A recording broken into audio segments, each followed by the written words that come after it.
Doctor Baba Saheb Ambedkar open university.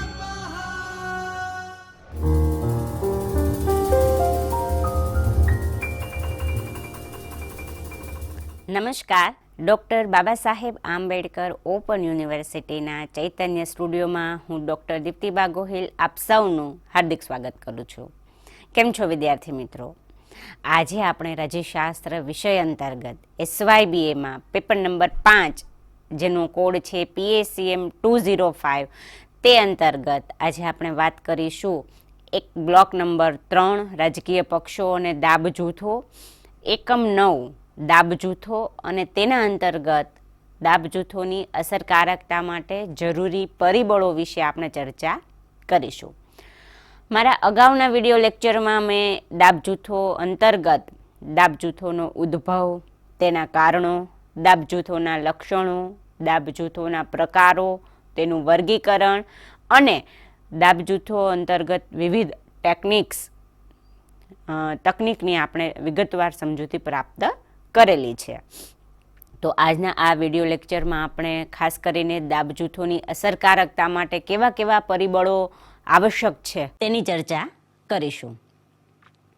વિદ્યાર્થી મિત્રો, આજના મારા આ વિડીયો લેક્ચરની સમગ્ર રૂપરેખા આ પ્રકારે રહેશે. આ વિડીયો લેક્ચરના અંતમાં હું સ્વાધ્યાય રૂપે તમને કેટલાક પ્રશ્ન આપીશ, જેનો ઉત્તર તમે તમારી અનુકૂળતાના સમયે આપીને તમારું સ્વમૂલ્યાંકન કરી શકશો. આજના આ વિડીયો લેક્ચરનો મારો મુખ્ય ઉદ્દેશ્ય એ છે કે તમે દાબ જૂથોની અસરકારકતા માટેના આવશ્યક જે જરૂરી પરિબળો છે તેના વિશે તમે સમજૂતી પ્રાપ્ત કરી શકો. તો ચાલો આવો આપણે સમજીએ દાબ જૂથોની અસરકારકતા માટે જરૂરી આવશ્યક પરિબળો. સૌ પ્રથમ પરિબળ છે કદ. હવે આપણે વાત કરીએ કદના સંદર્ભમાં. ચોક્કસ હિત સાથે અથવા તો ચોક્કસ હિતની માટે સંગઠિત થયેલ દાબ જૂથનું કદ કેટલું છે તે બાબત ઉપર તેની અસરકારકતાનો આધાર રહેલો છે. વિશાળ સભ્ય સંખ્યા ધરાવતું દાબ જૂથ પ્રમાણમાં વધુ પ્રભાવશાળી રીતે કાર્ય કરી શકે છે. જો કે તેનો અર્થ બિલકુલ એવો નથી થતો કે નાનું કદ ધરાવતું દાબ જૂથ બિનઅસરકારક હોય છે. દાબ જૂથનું કદ એ વિસ્તૃત હોય કે મર્યાદિત, તેની અસરકારકતા તેમાં કાર્ય કરીને પ્રવૃત્ત રહેતા સભ્યો કે સંદર્ભ સમૂહ ઉપર આધારિત હોય છે. સંદર્ભ સમૂહ શબ્દની વધુ સમજ માટે તમને એવું થાય કે શું, તો આપણા સ્ટડી મટીરિયલમાં ચાવીરૂપ શબ્દમાં મેં એની સમજૂતી આપેલી છે, જે તમે વિશેષ વાંચન તરીકે વાંચી શકશો. નેક્સ્ટ મુદ્દો છે ફંડફાળા કે નાણાકીય સ્થિતિ. દાબ જૂથોને પોતાના ઉદ્દેશ્યોની પ્રાપ્તિ કરવા માટે નાણાંની જરૂર પડે તે સ્વાભાવિક છે.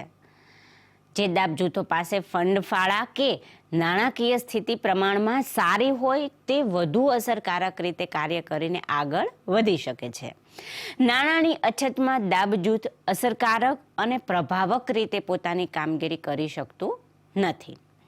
નેક્સ્ટ ત્રીજો મુદ્દો છે કુશળ નેતૃત્વ.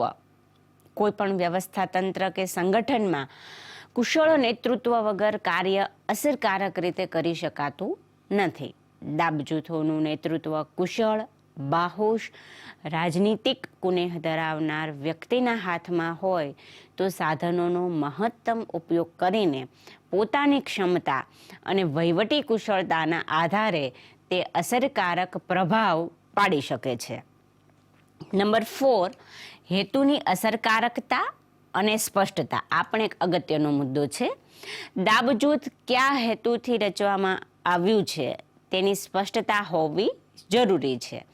આ સ્પષ્ટતા ન હોય તો દાબ જૂથ અસરકારક રીતે કાર્ય કરી શકશે નહીં. નંબર 5, ટેકનિકનો ઉપયોગ. પોતાના હેતુને પૂર્ણ કરવા દાબ જૂથો વિવિધ ટેકનિક્સનો ઉપયોગ કરતા હોય છે અને પોતાના જૂથના હિતોની રક્ષા માટે કઈ ટેકનિક વધુ કારગત નીવડશે તેની સ્પષ્ટ સમજ સાથે હેતુપૂર્વકનો તથા બુદ્ધિપૂર્વકનો તેનો ઉપયોગ એ દાબ જૂથની અસરકારકતામાં વધારો કરે છે. એટલે દાબ જૂથોના સંદર્ભમાં આપણે એમ કહી શકીએ કે હિંસાનો આશ્રય લેવો કે અહિંસાનો, પ્રચાર પ્રસારના માધ્યમોનો કઈ રીતે ઉપયોગ કરવો, કારોબારીના સભ્યો, અમલદારો કે સંસદ સભ્યો સાથે કઈ રીતે મંત્રણાઓ કરવી, લોકોને પોતાની વાત સાથે કઈ રીતે સાંકળવા કે જોડવા, આ સમગ્ર ટેકનિકનો યોગ્ય ઉપયોગ કરવામાં આવે તો દાબ જૂથની જે અસરકારકતા છે તે ચોક્કસ રીતે વધી શકે છે. આમ દાબ જૂથોની અસરકારકતામાં વધારો કરવા માટે તેનું કદ, નાણાકીય સ્થિતિ, તેનું નેતૃત્વ, હેતુની સ્પષ્ટતા અને અસરકારકતા, યોગ્ય ટેકનિકનો ઉપયોગ જેવી બાબતોનો સમાવેશ થાય છે, જે અહીંયા પીપીટીમાં તમે જોઈ શકો છો. દાબ જૂથનું વલણ કેવું છે તેની ઉપર આ પરિબળોના ઉપયોગનો આધાર રહેલો છે. ઘણીવાર ગેરબંધારણીય માર્ગે તો ક્યારેક બંધારણીય માર્ગે પણ તેઓ પોતાની રજૂઆત કરતા હોય છે. હવે આપણે સમજીશું હિત જૂથો અને પ્રભાવ વિશે. સૌપ્રથમ આપણે એમાં સમજીએ હિત જૂથો અને જાહેર નીતિ વિશે. હવે તમને અહીંયા પ્રશ્ન એવો થાય કે હિત જૂથો એટલે શું? તો હિત જૂથો જાહેર નીતિ સાથે ગાઢ સંબંધ ધરાવે છે. આધુનિક સમયમાં શાસનનો ગમે તે પ્રકાર અમલમાં હોય, લોકશાહી હોય કે સરમુખત્યારશાહી કે પછી અન્ય સ્વરૂપ, પરંતુ જાહેર નીતિમાં તેની ભૂમિકા અને પ્રભાવને ઓછો ન આંકી શકાય. વિકાસશીલ લક્ષ્યાંકો અને સામાજિક અને આર્થિક લક્ષ્યાંકોને મેળવવા માટે સરકારની જાહેર નીતિ અગત્યની ભૂમિકા ભજવે છે તેમ આપણે કહી શકીએ. જાહેર નીતિના નિર્માણમાં દાબ જૂથો પોતાનો પ્રભાવ પાડવાનો ચોક્કસ પ્રયત્ન કરે છે અને એટલા માટે જ થોમસ આર ડાય જણાવે છે કે આધુનિક શહેરી સંસ્થાકીય સમાજોમાં અનેકવિધ બહુસંખ્યક હિત જૂથો ફસાયેલા હોય છે અને તેમની સંખ્યાને અને વિવિધતાને કારણે તે કોઈ પણ એક હિત જૂથ તમામ ક્ષેત્રોમાં નીતિની કામગીરીને નક્કી કરી શકે તેવી શક્યતા ઘટી અને તેથી ઉલટું ગરીબ, ગ્રામીણ, કૃષિ સમાજોમાં ઘણા ઓછા હિત જૂથો અસ્તિત્વમાં આવે છે. પરંતુ અલ્પવિકસિત અર્થતંત્રોમાં આ હિત જૂથો માટે નીતિ ઘડતર ઉપર પ્રભુત્વ ધરાવવાની તક ઘણી વધારે હોય છે. હિત જૂથો રાજકીય પક્ષો નથી, આમ છતાં પક્ષો પાછળ રહેલા જીવંત લોકો ગણાય છે. તેઓ સરકારી પ્રક્રિયાને જાહેર નીતિના માધ્યમ દ્વારા પ્રભાવિત કરવાનો પ્રયત્ન કરે છે. ઉદાહરણ તરીકે મજૂર સંગઠનો કે ખેડૂતના મંડળો પ્રકારના હિત જૂથો જાહેર નીતિને પ્રભાવિત કરવાની પ્રવૃત્તિ ઉપરાંત અન્ય પ્રવૃત્તિઓ પણ કરતા હોય છે. હિત જૂથોના પ્રભાવનું પ્રમાણ અનેક બાબતો ઉપર કે ચલો ઉપર આધાર રાખે છે. જ્યારે રાજકીય પક્ષો અપર્યાપ્ત હોય અથવા અસરકારક કાર્ય કરવામાં નબળા પડે છે ત્યારે હિત જૂથો વધુ પ્રભાવક બને છે. હિત જૂથનું રાજકારણ પણ અલગ જ અભ્યાસનો એક વિષય બને છે. કેટલાક વિદ્વાનો પ્રાતિનિધિક સરકાર માટે હિત જૂથોના જાહેર નીતિ ઉપરના વધુ પડતા પ્રભાવને ખતરારૂપ પણ ગણાવે છે. હવે આપણે સમજીએ હિત જૂથો અને નીતિ ઘડતર વિશે. હિત જૂથો નીતિ ઘડતરની પ્રક્રિયામાં એક અગત્યની પ્રભાવક ભૂમિકા ભજવે છે એમ આપણે કહી શકીએ અને તેઓ સક્રિયપણે ભાગ ભજવે છે. જ્યાં પક્ષ પદ્ધતિ નબળી પડે છે ત્યાં નીતિ ઘડતરની પ્રક્રિયામાં હિત જૂથો પોતાનો સીધો પ્રભાવ પાડવાનો પ્રયત્ન કરવામાં સફળ પણ રહે છે. સંગઠિત અને શક્તિશાળી રાજકીય પક્ષોની ગેરહાજરીમાં હિત જૂથો ધારાકીય બાબતોમાં પ્રભાવશાળી ભૂમિકા ભજવે છે અને વ્યાપારી મંડળો જેવા હિત જૂથો મુખ્ય રાજકીય પક્ષોને નાણાકીય સહાય કરી ભંડોળ પૂરું પાડવામાં મદદ કરે છે. ખેડૂત મંડળો જેવા જૂથો રાજકીય પક્ષો માટે સ્થાનિક મતદારોના મતને એકત્રિત કરે છે, જેના બદલામાં આ જૂથો જાહેર નીતિના ઘડતરમાં પોતાની ભૂમિકાને ભારપૂર્વક ભજવે છે. ઔદ્યોગિક મૂડીવાદીઓ અને સરકારી અમલદારો જેવી અગત્યની શહેરી લોબી જાહેર નીતિના ઘડતરને નોંધપાત્ર રીતે પ્રભાવિત કરી રહી છે. રાજ્યની નીતિઓમાં પ્રભુત્વ ધરાવતા વર્ગોના હિતોનું પ્રતિબિંબ જોઈ શકાય છે. ઉદાહરણ તરીકે ભારતમાં the federation of Indian chamber of commerce and industries એ જાહેર નીતિ ઘડતરમાં નિર્ણાયક ભૂમિકા ભજવેલી છે. તો આ હતી સમજૂતી હિત જૂથોના પ્રભાવ અંતર્ગત હિત જૂથો અને જાહેર નીતિ અને નીતિ ઘડતરના સંદર્ભમાં. આજના આ વિડીયો લેક્ચરના અંતમાં સારાંશ રૂપે આપણે એમ કહી શકીએ કે આપણે દાબ જૂથો અને હિત જૂથો લોકશાહી પ્રક્રિયામાં અનિવાર્ય અને મદદગાર પરિબળો બની ગયા છે એમ આપણે કહી શકીએ. અને દાબ જૂથો કઈ રીતે અલગ પડે છે રાજકીય પક્ષોથી, રાજકીય પક્ષો અને દાબ જૂથો વચ્ચે કેવા કેવા પ્રકારના તફાવત રહેલા છે તેની પણ આપણે ચર્ચા કરી. લોકશાહી શાસનતંત્ર હોય કે પછી બિન લોકશાહી શાસનતંત્ર હોય, તેમાં દાબ જૂથોની અસરકારકતા પ્રમાણમાં લોકશાહી વ્યવસ્થામાં વધારે હોય તે સ્વાભાવિક છે. દાબ જૂથો ચોક્કસ હિતો સાધવા માટે ઉદ્ભવે છે અને ચોક્કસ લાક્ષણિકતાઓ તે ધરાવે છે અને આ લક્ષણો દરેક દાબ જૂથ અનુસાર અલગ અલગ હોય તેવું પણ બની શકે. આમ છતાં હિતોનું રક્ષણ અને સંવર્ધન જેવી બાબતોમાં સામ્યતા હોય છે. દાબ જૂથોના પ્રકારોની પણ આપણે વાત કરી છે. દાબ જૂથોના પ્રકારોમાં આર્થિક હિતો ધરાવતા દાબ જૂથો, જાહેર હિતો સાથે સંકળાયેલા દાબ જૂથો, ખાનગી હિતો સાથે સંકળાયેલા દાબ જૂથો, ધંધાકીય કે વ્યાવસાયિક હિતોને લગતા દાબ જૂથોનો સમાવેશ થાય છે, જેની વિગતવાર ચર્ચા આપણે કરેલી છે અને જે તમે સારી રીતે સમજી ચૂક્યા છો. ઉપરાંત આપણે જુદા જુદા વિદ્વાનોએ જુદું જુદું જે વર્ગીકરણ રજૂ કર્યું છે દાબ જૂથોના સંદર્ભમાં, તેની પણ આપણે ચર્ચા કરી ચૂક્યા છે. સામાન્ય રીતે 4 વિભાગોમાં તેનું જે વર્ગીકરણ કરવામાં આવ્યું છે, જે મુખ્યત્વે આપણે અગાઉના વિડીયો લેક્ચરમાં જોયેલું છે, જેમાં સંસ્થાત્મક દાબ જૂથ, અસમુદાયાત્મક દાબ જૂથ, સામુદાયિક અને પ્રદર્શનકારી અને અનિયમિત દાબ જૂથોનો સમાવેશ કરવામાં આવ્યો છે. દાબ જૂથો હિતોને પ્રાપ્ત કરવા માટે વિવિધ પ્રકારની ટેકનિક્સ અપનાવે છે, જે પૈકી લોબિંગ, પ્રચાર પ્રસારના માધ્યમોનો ઉપયોગ, આંકડાઓ પ્રકાશિત કરવા, અદાલતનો આશ્રય લેવો, અન્ય પદ્ધતિઓનો અભ્યાસ આપણે કર્યો. આજના વિડીયો લેક્ચરમાં આપણે દાબ જૂથોની અસરકારકતા માટે જરૂરી એવા આવશ્યક પરિબળોની વિગતવાર સમજૂતી પ્રાપ્ત કરી, જે તમને યાદ હશે કે જેમાં કદ, નાણાકીય સ્થિતિ, નેતૃત્વ, હેતુની સ્પષ્ટતા, યોગ્ય ટેકનિકનો ઉપયોગ વગેરે જેવી બાબતોનો સમાવેશ કરવામાં આવ્યો છે. હિત જૂથોનો જાહેર નીતિ ઉપર કઈ રીતે પ્રભાવ પડે છે, નીતિ ઘડતરમાં તેનો પ્રભાવ અને ભૂમિકાનો અભ્યાસ પણ આપણે કર્યો. આધુનિક લોકશાહી વ્યવસ્થામાં દાબ જૂથો અનિવાર્ય બન્યા છે એમ આપણે કહી શકીએ.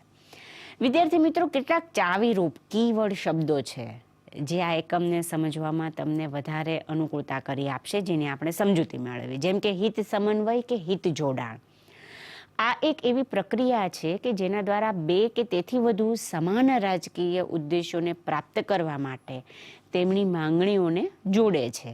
રાજકીય પ્રથાની અંદર હિત જોડાણ રાજકીય પક્ષો દ્વારા થાય છે. અનેક હિતોની વચ્ચે કેટલાક સમાન અંશો ધરાવતા સિદ્ધાંતો, નીતિઓ અને માંગણીઓ તારવવામાં આવે છે, જેમાં મોટા ભાગના સભ્યો સંમત થઈ શકે છે.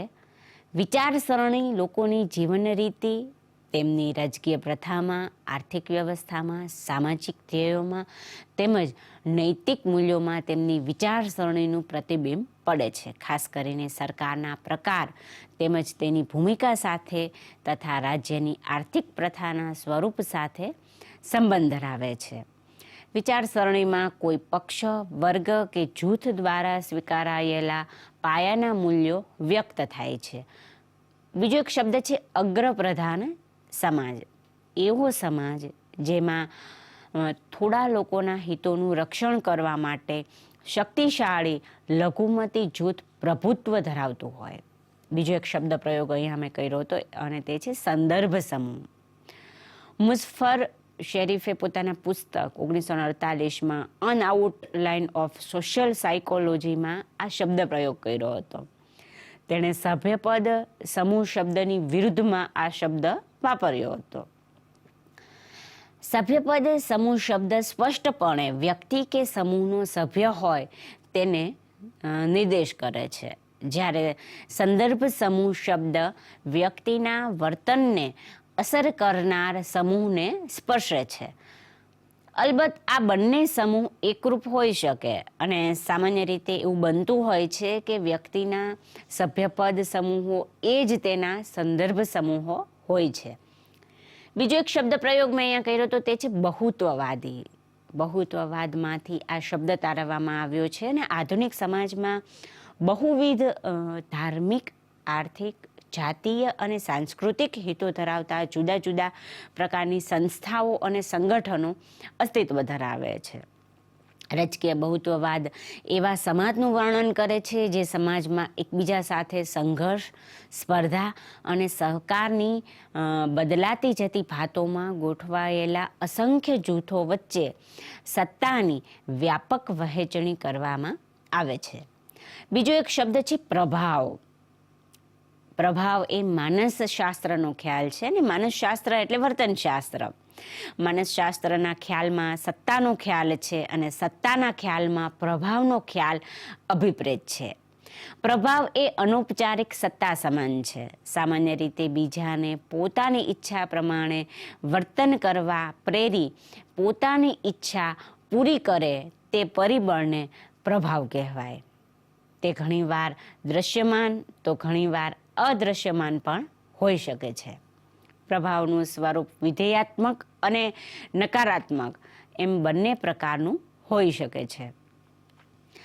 તાર્કિક સમજાવટ આ શબ્દ પણ બહુ અગત્યનો છે, કારણ કે કોઈ પણ કાર્ય તમે ઈચ્છો તે કરાવી ન શકો ત્યારે સમજાવટ કરવી પડે છે ને આ સમજાવટનું એક સ્વરૂપ છે જેને એકમાત્ર માનવીય કે ઈચ્છનીય સ્વરૂપ ગણવામાં આવે છે. તે તાર્કિક સંવહનના સાધન દ્વારા ઉત્પન્ન થાય છે. તાર્કિક સમજાવટથી સારો પ્રભાવ ઊભો કરી શકાય છે, જેમાં તર્કના આધારે વૈજ્ઞાનિક અભિગમથી પોતાની વાત સમજાવવાનો પ્રયત્ન કરવામાં આવે છે. બીજો એક શબ્દ પ્રયોગ મેં કર્યો છે અને તે છે નોકરશાહી. અંગ્રેજીમાં બ્યુરોક્રેસી તરીકે ઓળખાતો આ શબ્દ લેટિન શબ્દ બ્યુરો પરથી ઉતરી આવ્યો છે, જેનો અર્થ ટેબલ થાય છે અને ગ્રીક શબ્દ ક્રસીનો અર્થ શાસન થાય છે. એટલે કે ટેબલ કે મેજ દ્વારા ચાલતું શાસન એવો અર્થ કરી શકાય. નોકરશાહી કોઈ પણ સંગઠનનો એક અનિવાર્ય ભાગ છે. ફ્રેન્ચ વિદ્વાન વિન્સેન્ટ ગોરોનેએ 1765માં સૌપ્રથમ વખત બ્યુરોક્રેસી શબ્દનો ઉપયોગ કર્યો હતો એવું કહેવામાં આવે છે. બીજો એક શબ્દ પ્રયોગ છે અહીંયા જાહેર નીતિ. જાહેર નીતિ એ સરકારી નિર્ણયો છે અને કેટલાક લક્ષ્યાંકોને અને ઉદ્દેશ્યોને પાર પાડવા માટે સરકાર જે પ્રવૃત્તિઓ હાથ ધરે છે તેમનું તે પરિણામ છે. રોબર્ટ આઇન્સ્ટાઈન જણાવે છે કે સરકારના કોઈ એકમનો તેના પરિનિવેશ સાથેનો સંબંધ એટલે જાહેર નીતિ. બીજો એક શબ્દ પ્રયોગ છે નીતિ ઘડતર. નીતિ ઘડતર કરતી વખતે ઘણા પરિબળો ભાગ ભજવે છે. નીતિ અને નિર્ણય વચ્ચે પણ તફાવત છે. જાહેર નીતિના ઘડતરની ચોક્કસ લાક્ષણિકતાઓ છે, જેમ કે તે સંકુલ પ્રક્રિયા છે, વિવિધ ઘટકોને તે આવરી લે છે. નિર્ણય લેવો એ પણ નીતિ ઘડતરની પ્રક્રિયાનો એક ભાગ છે. નિર્ણયોના પણ બે પ્રકાર હોઈ શકે છે, જેમ કે યોજનાપૂર્વકના નિર્ણયો અને યોજના વગરના નિર્ણયો. નીતિ ઘડતરમાં ચોક્કસ હેતુ માટે પરિણામલક્ષી નક્કર નિર્ણયો કરીને નીતિ બનાવવાની પ્રક્રિયાનો સમાવેશ થાય છે. તો આ હતા કેટલાક ચાવીરૂપ શબ્દોની સમજૂતી. આ વિડીયો લેક્ચરના અંતમાં આપણે જઈ રહ્યા છીએ ત્યારે સ્વાધ્યાય રૂપે અહીંયા એક પ્રશ્ન આપું છું, જેની નોંધ તમે કરી રાખો. તમારી અનુકૂળતાના સમયે તેનો ઉત્તર આપીને તમે તમારું સ્વમૂલ્યાંકન કરી શકશો. પ્રશ્ન છે દાબ જૂથની અસરકારકતા માટે જરૂરી પરિબળોનું વિગતવાર વર્ણન કરો. વિશેષ વાંચન માટે મેં અહીં સંદર્ભ સૂચિ આપેલી છે, જેનો ઉપયોગ તમે કરી શકશો. ફરીવાર મળીશું કોઈ નવા જ ટોપિકની ચર્ચા સાથે. ત્યાં સુધી આપ સૌને તંદુરસ્ત સ્વાસ્થ્યની શુભકામનાઓ. ધન્યવાદ.